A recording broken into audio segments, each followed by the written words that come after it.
Well, greetings and salutations, everybody. Welcome to my YouTube channel. My name is John Campea, and this is a companion video. What are companion videos? Well, I'm awfully glad that you asked. See, every day on the John Campea Show, Monday through Friday, we take the first half of the show to do a bunch of main topics, but then we take the second half of the show to take your live comments and questions. However, most of the time we don't have enough time to get through to all the live comments and questions that get sent in, but since you sent in those questions and you supported the channel, I want to make sure you don't have to wait too awful long to get them answered, so we gather up some of those unused ones and we address them here on companion videos. Now, this won't mean anything for most of you watching this, but for those of you who are watching it live, we're actually doing this live. Why am I doing a companion video live? I don't know. I was just about to sit down and record, and I thought, you know what? Just for fun, let's do it live. Get people in the live chat. Say hi to everybody from Jesse, Ross, SK, everybody in the live chat there already.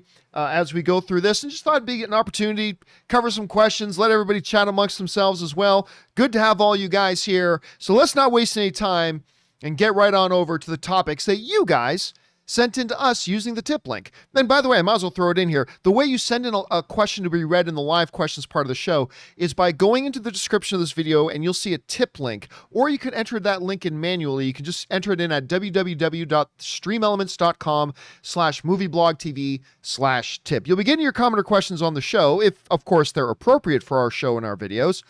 And of course, you'll be supporting the channel at the same time. And all of us involved here with the John Campea Show, thank you guys very, very much for that support. Okay, now that all you guys are here, everybody's saying hello. Hello, everybody in the live chat. Cameron, Matt, Ben, N8, everybody in there as well. We've already got, oh, look at that. We're already got a whole bunch of us here. And I didn't even announce we were doing this. So let's dive into it, shall we? We're getting things started off here with Ryan Lohner, who wrote in.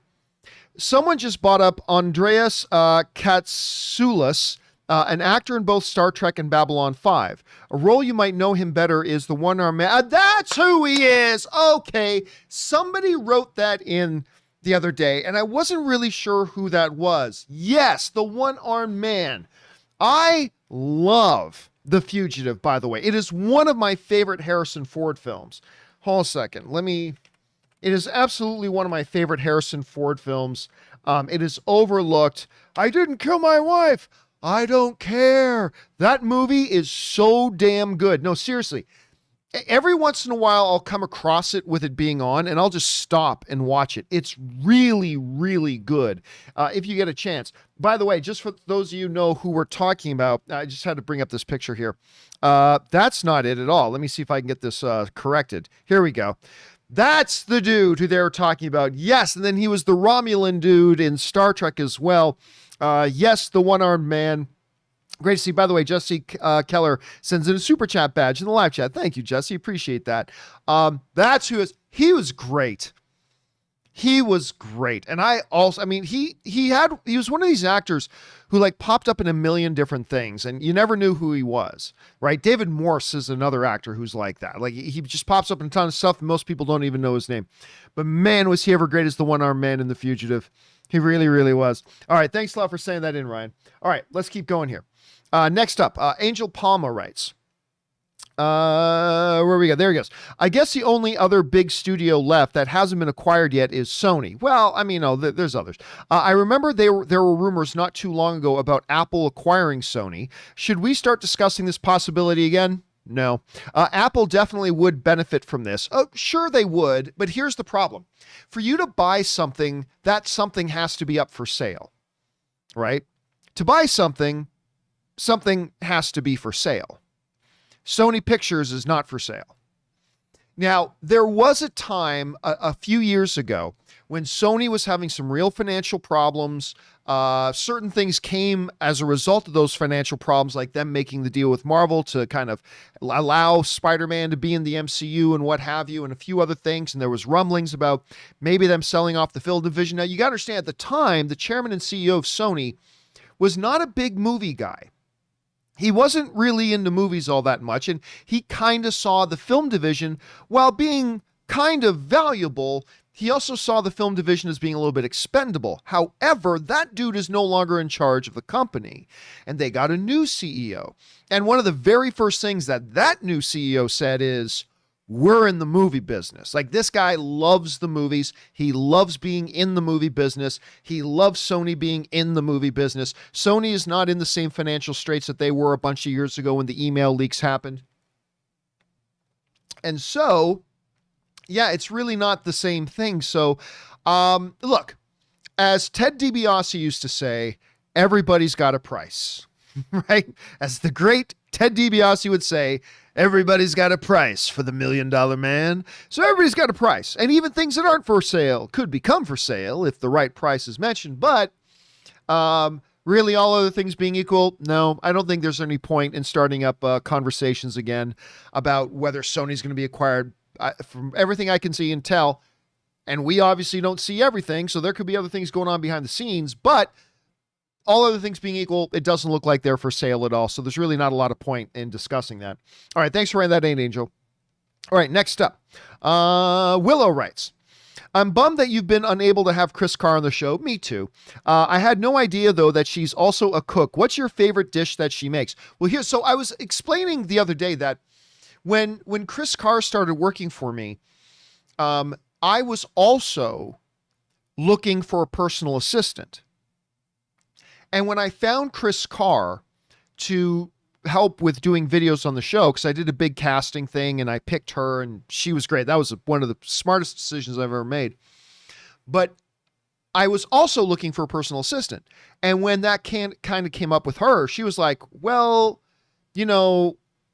I love to cook. Because one of the things I was going to need my personal assistant to do, because Ann and I are both very busy, was, to do a bunch of errands, do other things, but also to a couple of days a week prepare our dinner for us, because we often didn't have time to make dinner. So we were ordering take-in, or we were ordering delivery far too much than people should. So I had already just hired Chris to work with me on the show. So Chris said, I could do that. And I'm like, okay, well, sure. So Chris, for a period of time, while she wasn't working very much, she was both on my show and she was my personal assistant for a bit. And as my personal assistant, she cooked some dinners for me and Ann. Holy crap.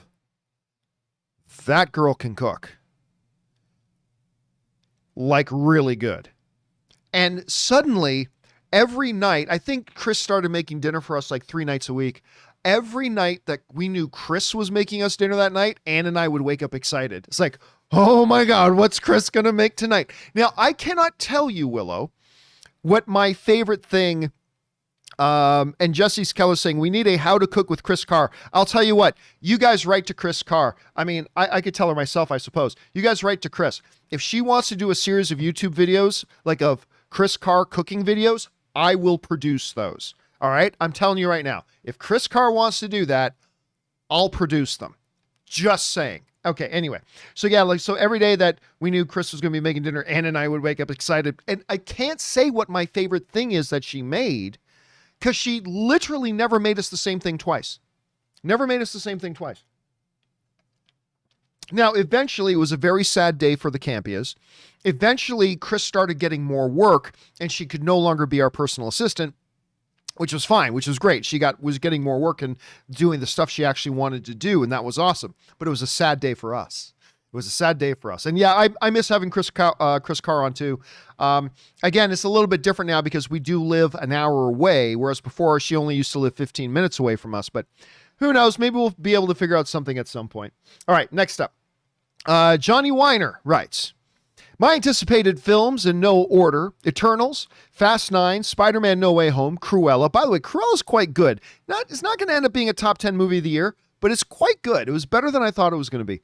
Anyway, Black Widow, The Suicide Squad, Shang-Chi, Space Jam: A New Legacy. I have no interest in those, even though I'm a big LeBron fan. Venom 2, I'm very excited about that. Bond, Venom 2, Bond 5? Bond 5? I don't know what that means. Anyway, Halloween Kills, Snake Eyes, Hotel Transylvania, Transformania. I'm excited for that one. Love them all. Well, there you go, man. Listen, I'm not totally thrilled about all the ones on your list. Not totally thrilled about all the ones in your list.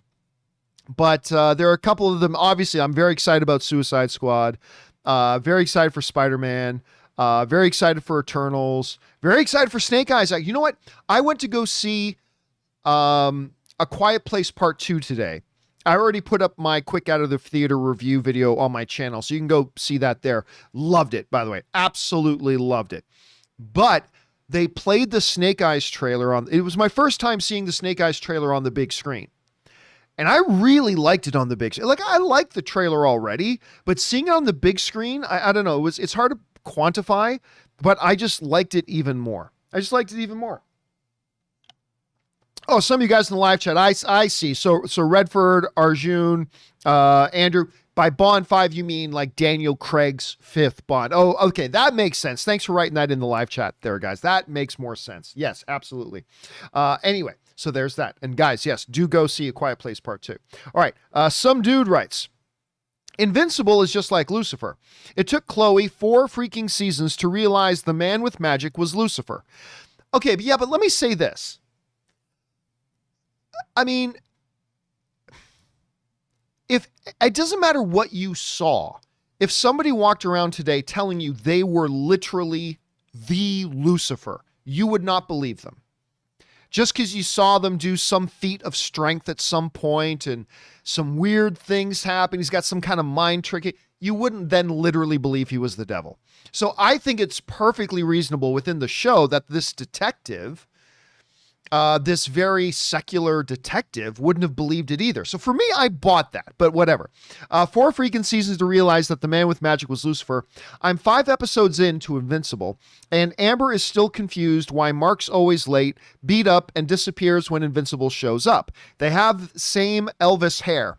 Okay, some dude, I don't want to spoil anything. I hear what you're saying, and I don't want to spoil anything. But just wait. I see what you're saying. I totally see what you're saying, and I understand why you're saying it. And I don't want to spoil anything. I'm just going to say, please just wait. Because Amber may say something later. That's all I'm going to say. Just going to leave it at that. But keep going through Invincible, dude. All right. Thanks for writing that in, man. Next up, Caleb writes, you can bring back one canceled TV show from the last 10 years for one final season to wrap things up. Assume the same budget / cast / etc. as earlier ones. While Mindhunter is very tempting to me, and by the way, one of the lead guys from Mindhunter was just in that new Jason Statham movie, Wrath of Man. He's very good in it. Anyway, while Mindhunter is very tempting to me, I would have chosen Hannibal, best horror show ever in my opinion. For me, and I always forget, I think the name of the show is Awake. You guys have heard me talk about this before. Awake is the one for me. And is that there? Yeah, there it is, the TV series.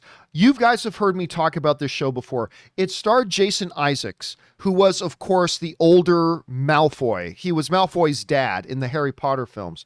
And it's called Awake. It only had one season. And the basic premise is this. A dude, Jason Isaacs, has a wife and a son that he loves dearly. They're in a car accident one night where his wife dies in the car accident, but his son lives. Totally distraught and destroyed. Later that night, he goes to sleep.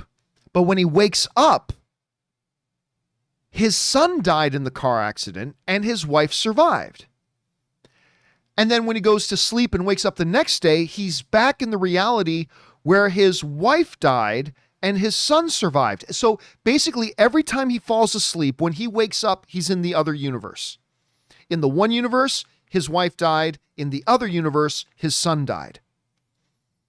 And he doesn't know why or how this is happening. By the way, PXZ sends in a super chat badge in the live chat. Thank you, PXZ. Appreciate that, man. And he doesn't know why this is happening or how this is happening. And it's really good. And by the way, BD Wong is in this too. BD Wong was in there as one of his psychologists, because in both realities, he has a psychologist trying to deal with the loss of his wife in one universe and the loss of his son in the other universe. And things he learns from each universe, he helps to solve crimes, because he's a cop, by the way, helps him to solve crimes in the other universe. Anyway, it only lasted one season before it got canceled. And the season finale was him literally walking through this door where he believed he was about to get answers for what is happening to him. And then they cancel the damn show. They canceled the damn show. Now, many of you are probably thinking, well, I better not start watching this if it doesn't have a definitive ending. I understand that. But believe the show is just so good, I would recommend watching it anyway. Give it a shot if you got a chance. So for me, if I could put down like I could pick any show that got canceled to get one more season to finish it off, it would be Jason Isaac's show Awake. That's the one I would pick. All right, thanks for writing that in, man. All right, next up. I believe that was Caleb. Yes, it was.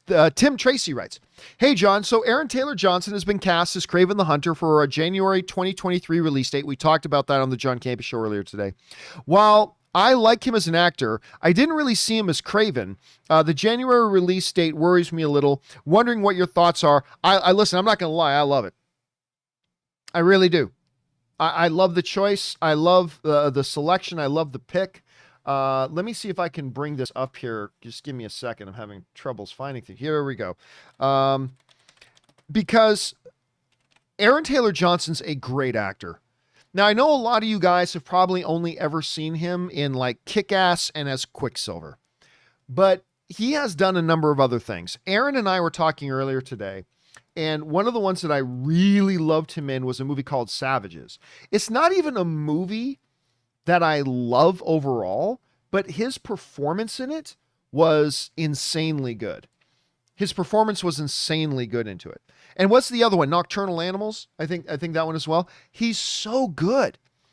He's just an absolutely terrific actor. And that to me is always the main thing. Whenever you talk about casting somebody for a role, all I care about is, are you getting somebody with talent? Aaron Taylor Johnson has great talent. He is physically huge. For those of you who have only ever seen him in Kick-Ass, forget about it. This dude's a physical beast these days. Like, he's really hulked up. Look at this picture here. You're telling me that you couldn't see that dude as Kraven? I totally can. I totally buy this guy as Kraven. I really do. And so I think it's going to be great. Listen, I love what Sony did with Venom, and that movie was a huge success. I think Morbius is going to be great. I don't know. I haven't seen it yet, but I am anticipating that movie is going to be great.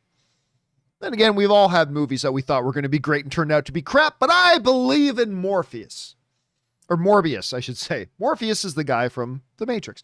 I believe in Morbius.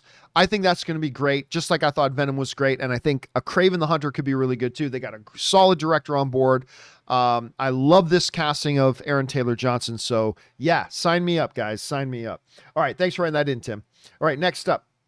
Ryan G. writes, hey, John, I can't wait until Amazon gets these titles from MGM into Amazon Prime Video in Canada. Of course, Amazon, they just finalized a deal. It won't go through probably for about another 8 months to a year because it's got to go through a whole bunch of government approvals. But Amazon just reached a deal to acquire MGM, their 4,000 movies and their 17,000 episodes of television, plus a lot of IP for $8.5 billion.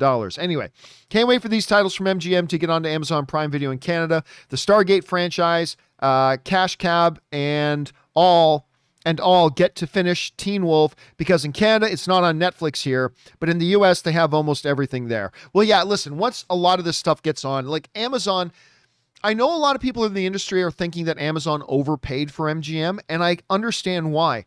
But honestly, to me, getting MGM with all those titles and that IP that they can make new content from for $8.5 billion, I think is a steal. I really do. I think it was an absolute steal, especially when you understand that the currency that the streaming wars are going to be won with is exclusive content.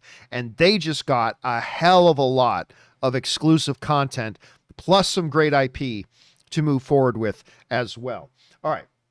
Listen, by the way, we're doing this one live, which doesn't mean anything for those of you who aren't watching live and you're watching after the case. But I literally did not announce this. Like 10 minutes before we started streaming, I just put up 10 minutes before. We're getting close to 400. I think we're getting close to 400 live viewers here just by dropping this thing. Good to have you guys. Don't often do a late night thing. Don't often do these companion videos live, but it's good. Looking at all you guys in the live chat. It's good to have you guys all here. And yes, I got to agree with D-Train in the live chat there. A Quiet Place 2 was indeed awesome. All right, next up. That was Ryan G. Next up, we've got also from Ryan G. Hey, John, I just heard from the Hollywood Reporter's website, Aaron Taylor Johnson is going to be Kraven the Hunter, which again, we just discussed. This movie will be in 2023. I'm so excited for this news. What are your thoughts on this? Well, again, I love it. I do. First of all, I was just excited for the idea of a Kraven the Hunter movie. I just thought that was great, especially after seeing Venom. I'm like, yeah, Kraven the Hunter, standalone movie. I'm in. Go for it.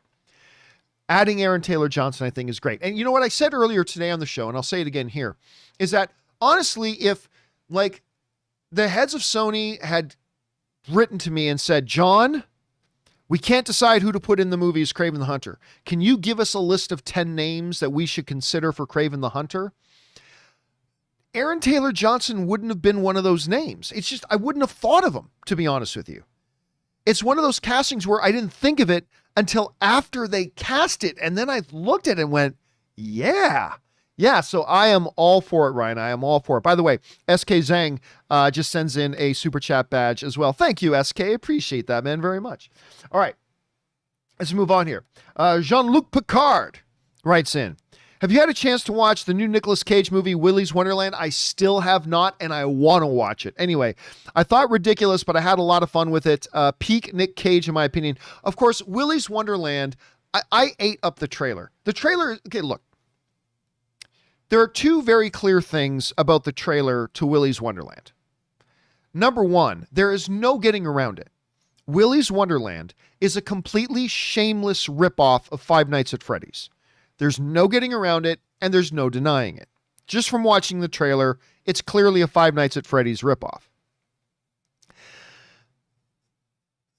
But it also looked like it could be bonkers fun.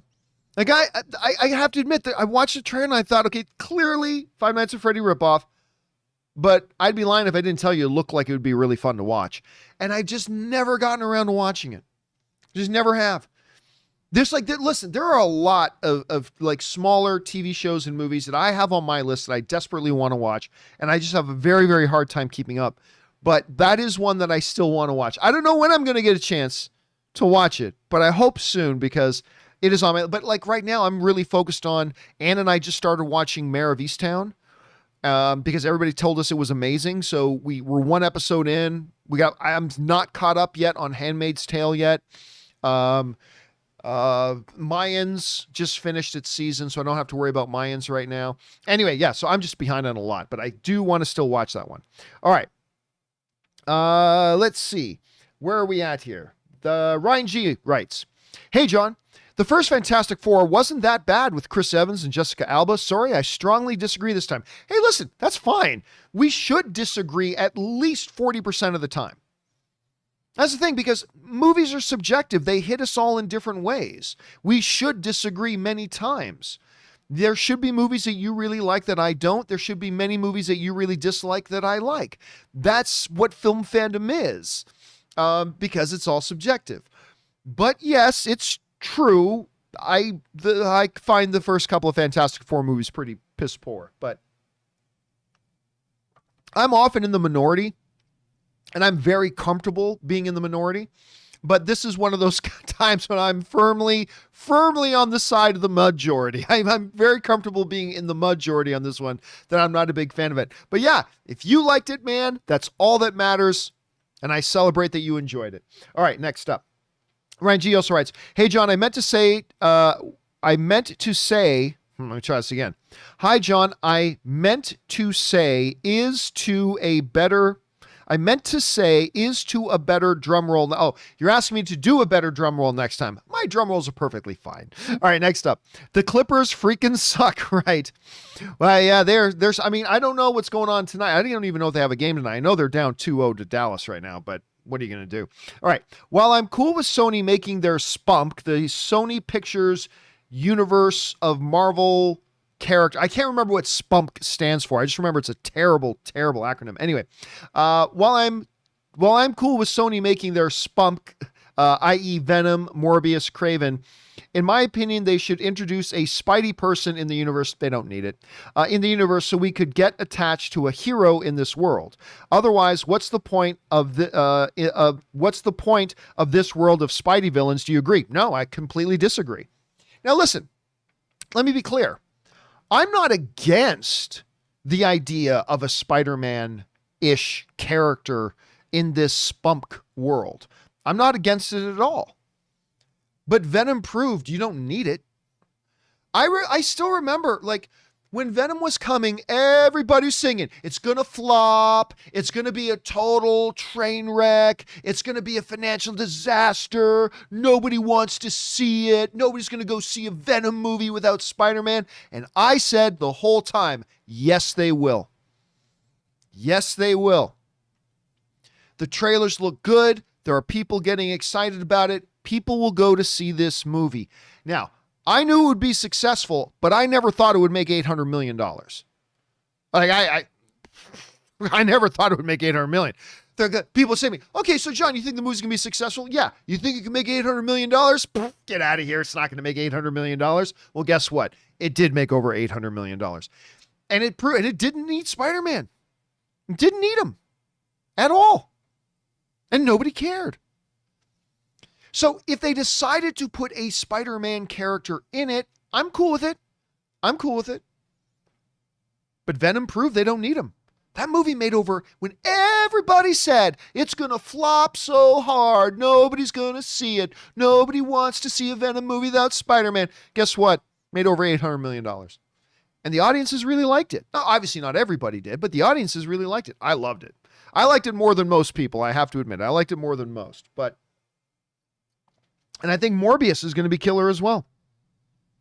Still, what the hell is with the Michael Keaton, though, thing showing up in Morbius? I mean, I still don't know.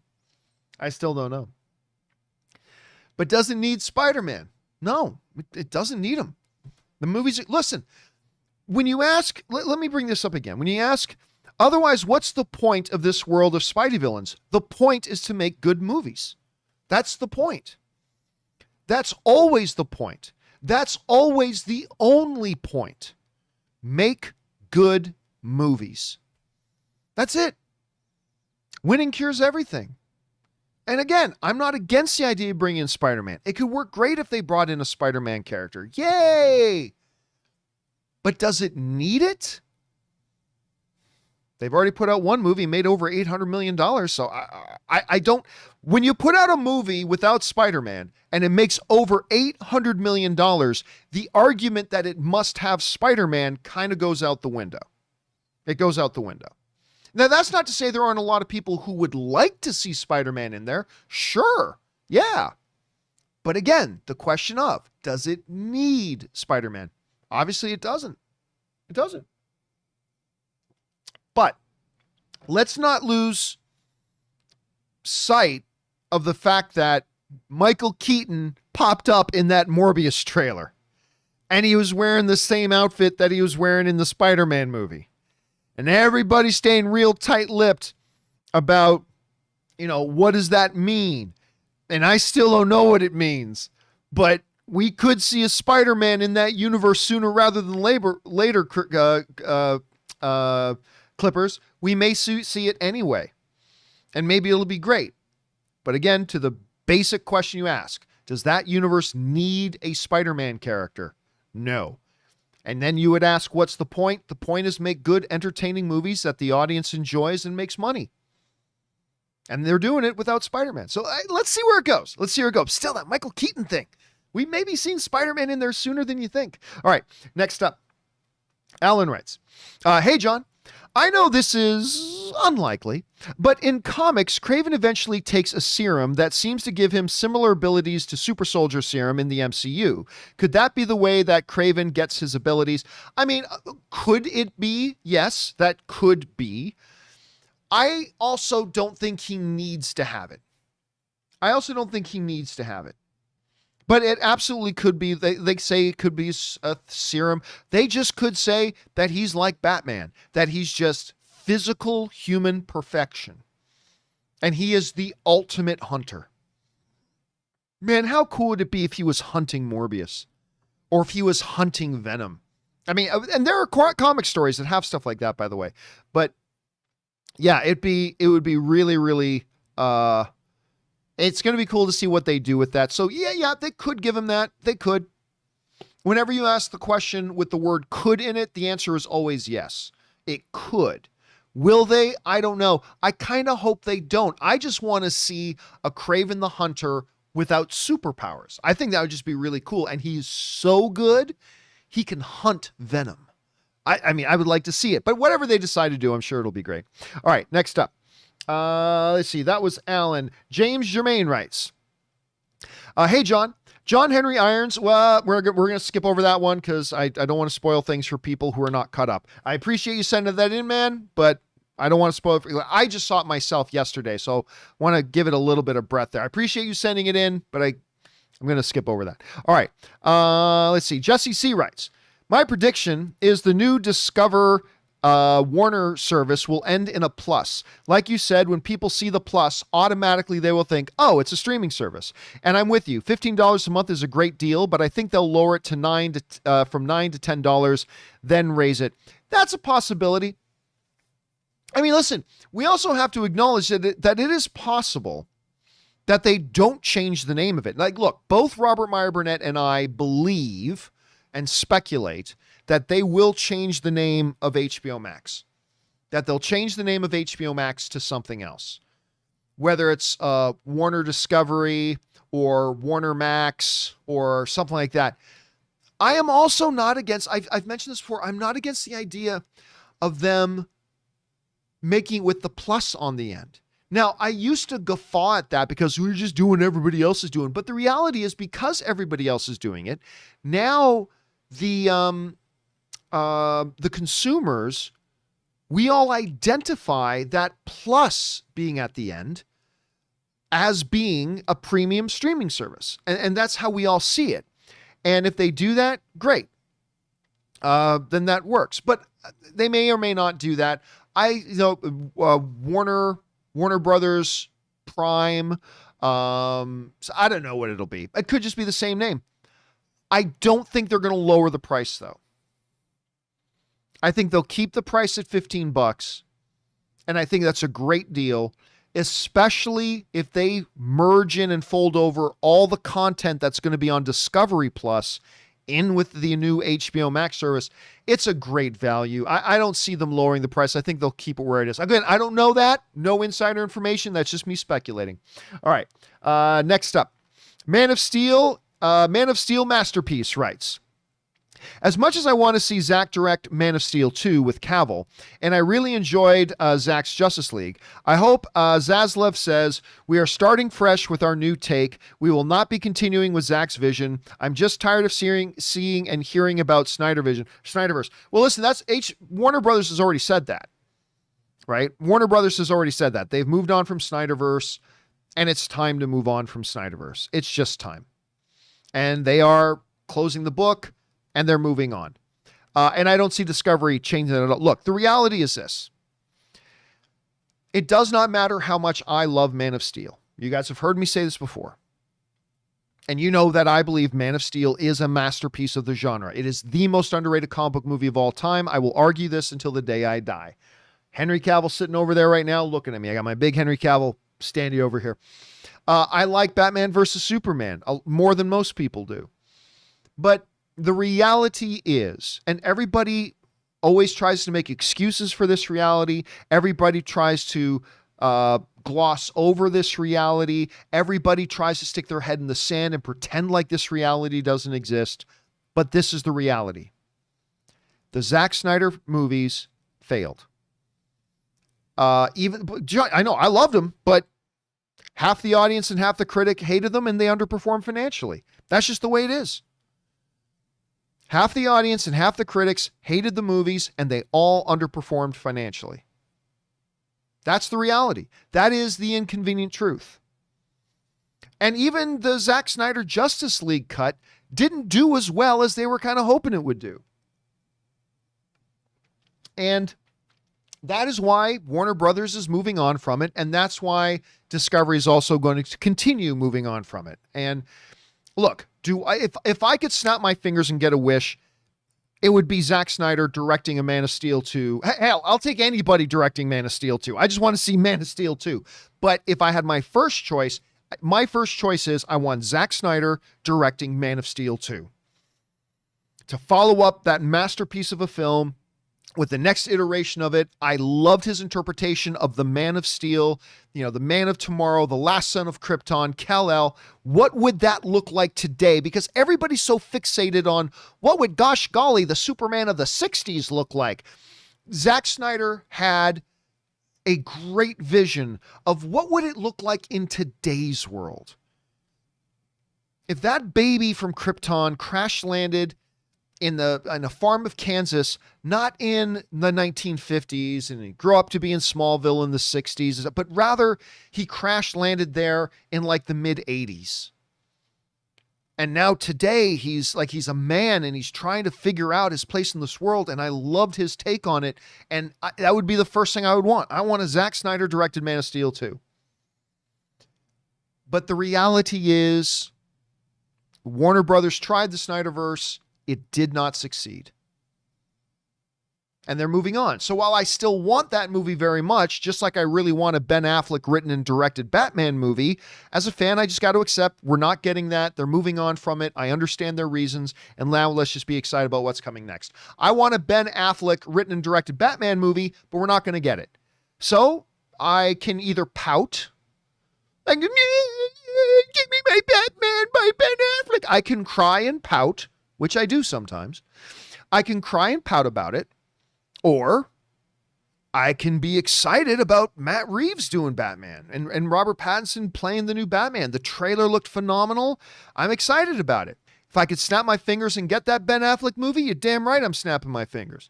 If I could snap my fingers and get that Zack Snyder Man of Steel 2 with Henry Cavill, damn right I'd snap my fingers. But we can't do that.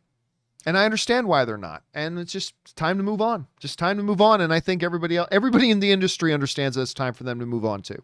All right. Next up. Let's see. Aaron E. writes, "Hey, John. I've been going through all of your content on Spotify, and I love your best movie, worst movie podcast." I love that podcast too, as a matter of fact. Is it coming back, or is it available on your Patreon? Or is it available on your Patreon? P.S. I can hear you talk forever about how amazing Gladiator and Lord of the Rings is. Love all that you do. Yes. So, absolutely. Absolutely. Let me just see if I can bring this up here. I'm not sure that I can. Absolutely. We are doing best movie, worst movie is coming back. Now, let me just see if I can actually find this image or not. So for those of you who don't know, best movie, worst movie is a podcast that myself, Robert Meyer Burnett, and let me see if I can find Cody here. Where's Cody? I can't find Cody. Anyway, that me, Robert Meyer Burnett, and Olympic gold medalist Cody Miller have been doing together. We did 2 short seasons of it, and we love it. We love doing it. I love doing this podcast. Oh, here's the picture. Let me just bring up this picture. But the problem is Cody he is an Olympian. He's an Olympic gold medalist. And he has been training for the Olympics, and his wife, Allie, who's, the two of them are friends with me and Ann. His wife, Allie, was pregnant, and now they have their baby, and now Cody just flew into town. They live in Indianapolis. Or in Indiana, I should say. Cody just flew into LA, hung out here with me at the house. This was just like a month and a half ago, about 2 months ago. Yeah, a month and a half ago. He flew out here. We hung out, blah, blah. We talked specifically about best movie, worst movie. We are totally going to be getting back to doing best movie, worst movie after the Olympics are done. So once the Olympics are is in his rearview mirror, then we will get back to doing best movie, worst movie. And I'm very excited about it. He's excited about it. Rob's excited about it. And that podcast will be returning. But we had to let him focus on his Olympic prep. And then the Olympics got postponed. But then we had to let Cody focus on his wife. She was pregnant. And now we're just letting him focus on the building up to the Olympic trials and the Olympics. And then once that's in our rearview mirror, best movie, worst movie will continue. And by the way, Iconic Reactions sends in a super chat badge in the live chat. Thank you, Iconic Reactions. Appreciate that, man. All right, next up. We have, that was Aaron E. Next up is Caleb, who writes, some incredible performances of the last 10 years that should have gotten Oscar nominations. Michael Fassbender in Shame, Idris Elba, Beast of No Nation, Jeremy Renner in Wind River, Casey Affleck, Jesse James, the assassination of Jesse James by the coward Robert Ford. Any of these stand out to you? Here's the thing. It's always easy to say that so-and-so should have been nominated. That's easy. It gets harder when you realize and you understand that there's only spots for 5 nominees. And you can't just say so-and-so should have been nominated. You also now got to go back to the list and say, well, who should have been, who didn't deserve a nomination? Who didn't deserve to be on that list? And should obviously be knocked off that list and have their nomination taken away from them so X person can get that it becomes trickier then.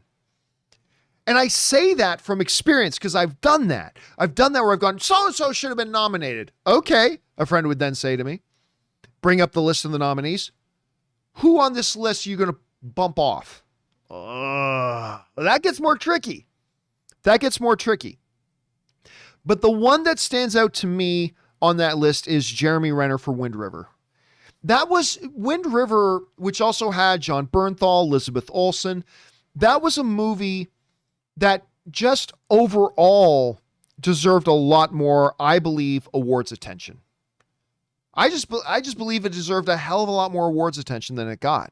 And Jeremy Renner, I personally think it's the best performance of his career was in Wind River by Tyler Sheridan, who he's got a new movie out right now called Those Who Wish Me Dead. It's the first Tyler Sheridan movie that I did not like. I don't like it very much. It's not terrible, but I didn't like this new one. But Wind River is masterful. And by the way, Flash sends in a super chat badge in the live chat. Thank you, man. I appreciate that, dude.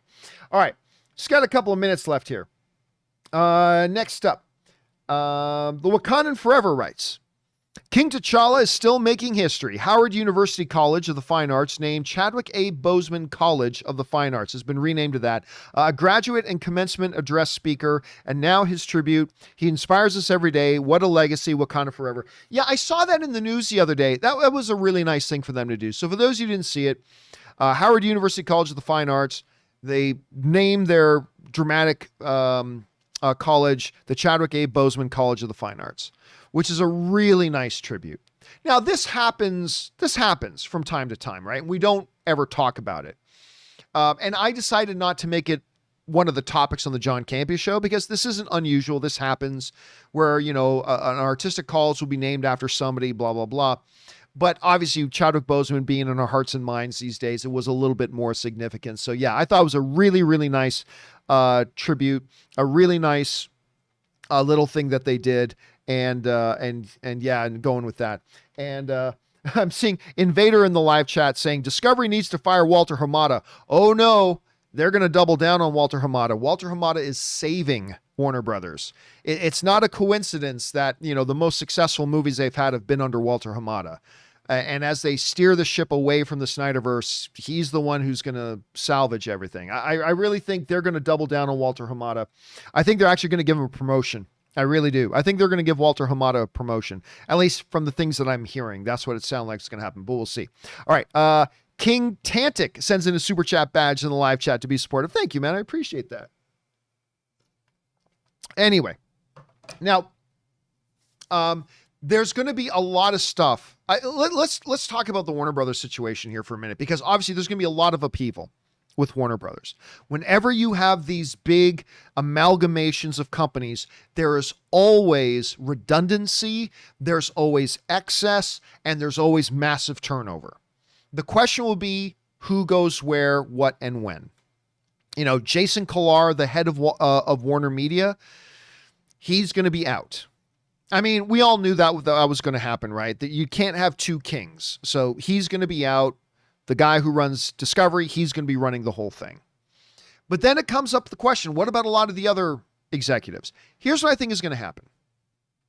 I think almost all of the executives at Warner Brothers will probably tender their resignations. Now, in a lot of sports leagues, when a coach leaves, most of the assistant coaches will offer their resignations. Because generally speaking, the coach likes to select their own staff, right? But that doesn't mean they will get rid of all of them. So I think we're going to see a lot of turnover. I think we're going to hear a lot of the Warner Brothers executives will probably offer up their resignations. I think a lot of them probably will go. And then some of them will probably, they'll approach and say, we want you to stay on. And we have this vision for you, blah, blah, blah. How many, when, where, where does it stop? Where does it begin? Don't know. There's still there, and we've got probably about a year until we know for sure. But it's going to be interesting to see how this all kind of, transforms and evolves. It's a massive, massive deal. 43 billion, I believe, is what the deal is worth. Absolutely crazy. All right, let's keep going on here. Next up, we've got Good Irish Kid, who writes, "Hey, John and gang, big fan. Just wondering if you've seen the Underground Rail." I still haven't seen it. That's another one of those things that is absolutely on Ann and I's list that we want to get to. We probably would have done that, except that then Mayor of Easttown came out and everybody was saying it's like the best thing Kate Winslet's ever been in. And so we've been watching that. Anyway, still have not seen Underground Railroad, but I want to. Anyway, because Canada's involved. Anyway, the Underground Railroad, not only is it the best limited series I've seen, but it brings a clear perspective of where racism comes from to a white guy. Have you seen it? What are your thoughts? Cheers. Again, no, haven't seen it yet. I very, very much. And by the way, I just noticed that a Good Irish Kid tipped in $50 for that. Dude, thank you so much for supporting the channel on that level, man. Really, that's very, very kind of you. Thank you so much for that support. No, I haven't seen it. Going to watch it. Ann and I both are very adamant that we want to watch it. That whole period of time, the hero Canadians, all that kind of stuff, very much want to see, but we've not had a chance to get around to it yet. There's like 7 or 8 things that we really desperately want to watch and haven't gotten caught up on yet. That is one of them. So thanks for keeping that on the radar, man. Okay, let's check this out. Okay, next up. Okay, next up. That was Good Irish Kid, I should say. Ryan Lohner writes, here's a real what could have been for you. In the early 90s, James Cameron tried to get an X-Men film series going to compete with the Batman films. It actually got as far as casting Bob Hoskins as Wolverine and Angela Bassett as Storm. I do not believe that's true. I don't believe that's true. Now, I could be wrong. So, lest it sound like I'm speaking authoritatively, I could be wrong about this, but I do not believe that is true. I know, like, one of the old comic writers, like Claremont, I think it was Chris Claremont. I remember him saying once that, like, back in 1987 or 1988, when he was thinking of Wolverine, he was thinking of like a Bob Hoskins. But as the story goes, not literally getting Bob Hoskins. It's just that when he thought of Wolverine, he thought of a lot of the older Bob Hoskins movies. Like a lot of the older ones that he was in when he played this certain type of character. Like he was this short guy, but he had this ferocity about him and blah, blah, blah. And Chris Claremont talked about how, so when I think of Bob Hoskins, I think of Wolverine. When I think of Wolverine, I think of Bob Hoskins. But but he was never literal about that because, hold on a second. What was Hook IMDb? I just want to see. I forget which year Hook came out. Yeah, Hook came out in 91. So we're talking just a couple of years before this whole thing was done. And they weren't going to get by the way, Bob Hoskins looks a lot like my dad. Can I just throw that out there quickly? Bob Hoskins looks a lot like my dad. So take a look at that picture of Bob Hoskins. Okay. Take a look at that picture of Bob Hoskins. And then let me see if I can get up here a picture of my dad, because it is crazy how much that looks like my dad. Hold on a second. Give me a moment. We're doing it live, so you're just going to have to deal with the awkward pauses here, because I've got to find my dad. Where's a picture of my dad? Man, I'm finding pictures of everybody in my list, and I cannot find one. There's my dad. Okay, let me get this picture of my dad up here. Where's a good one? Okay. So here's a picture of my dad. All right. Sorry, going to get emotional for a second. So on the one side of me is my grandfather, who I am named after, Giovanni Campea, was the one who came over on the boat, brought his family with him, started a new life so I could have the life that I have today. He came over, brought his son, which is my dad. That's on my left, or he's on that side of me in this picture. So he could have a better life so that his kids could have a better life. My grandfather just passed away a couple of months ago.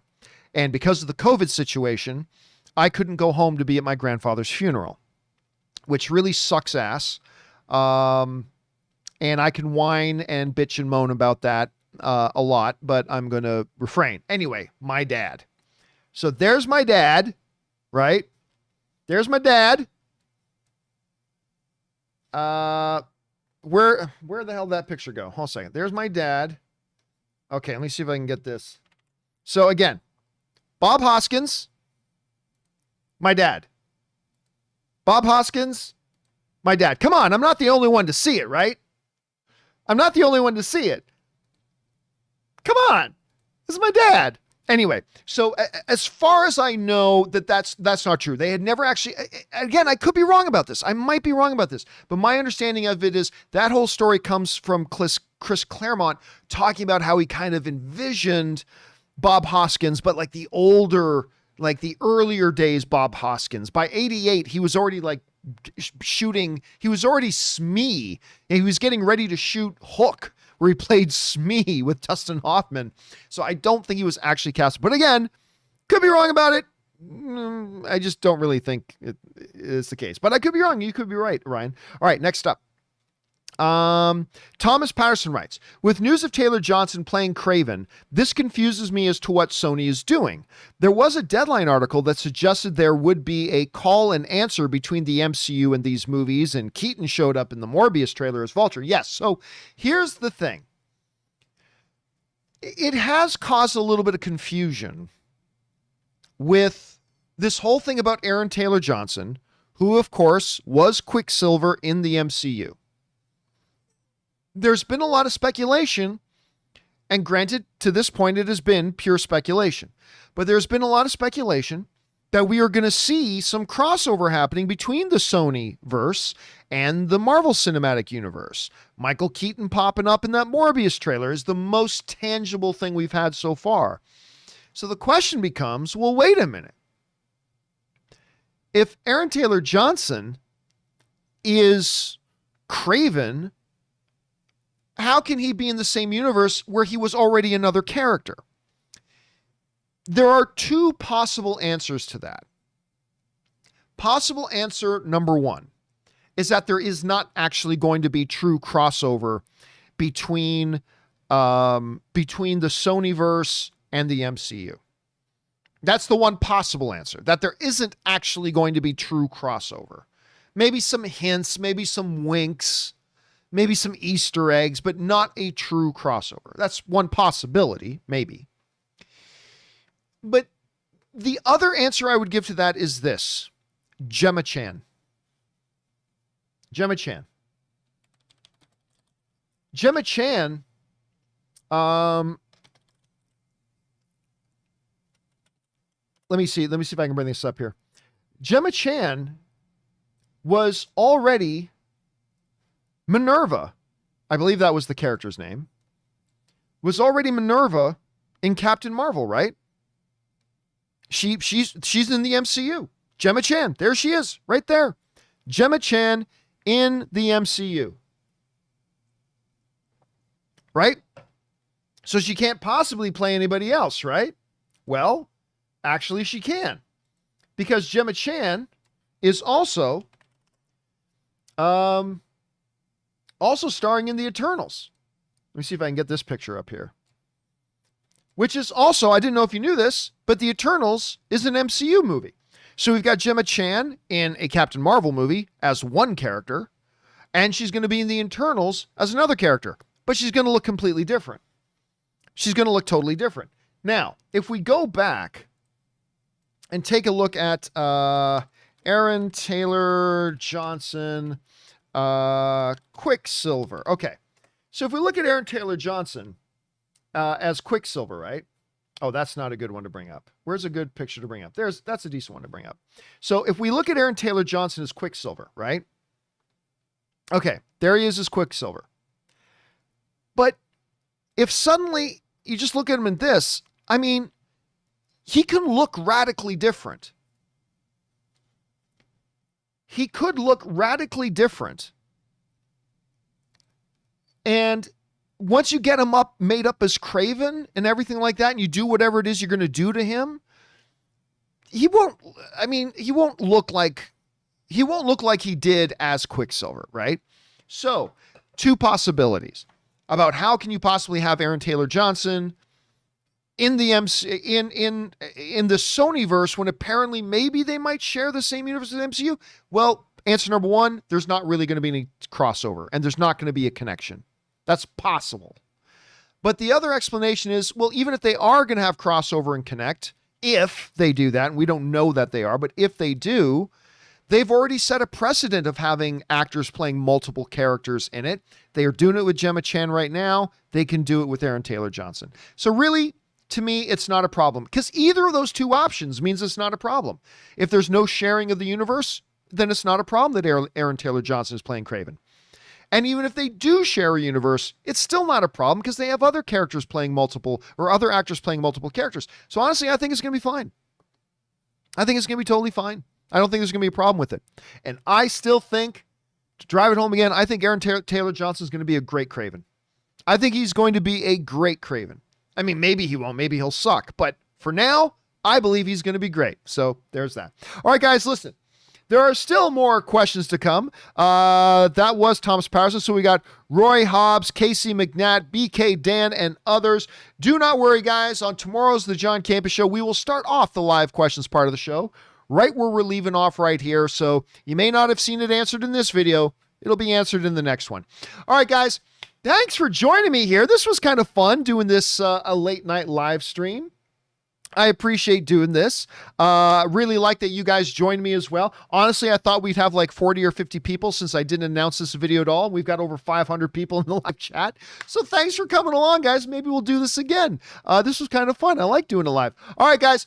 Don't forget to do the four main things, everybody. Stay smart, stay safe, take care of yourselves, and please take care of the people around you. That will do it for me for right now, guys. Thanks for being here. I'll see you all tomorrow. My name's John Campea, and until then, bye-bye.